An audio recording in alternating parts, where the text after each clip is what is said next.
حضور کے سسر حضرت ابو سفیان فتح مکہ کے موقع پر جب آپ اسلام لائے اور فتح مکہ کے بعد جب آپ کے بیٹے حضرت سیدنا امیر المومنین امیر معاویہ رضی اللہ تعالیٰ عنہ اسلام لائے تو لوگوں نے تانا دیا تھا، قبیلے والوں نے، برادری والوں نے، خاندان والوں نے،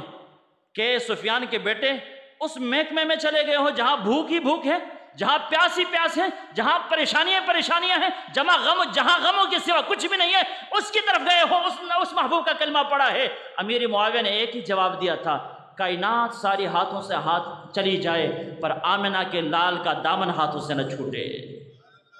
اور حضرت بلال حبشی قریش مکہ کے غلام، امیہ بن خلف کے غلام،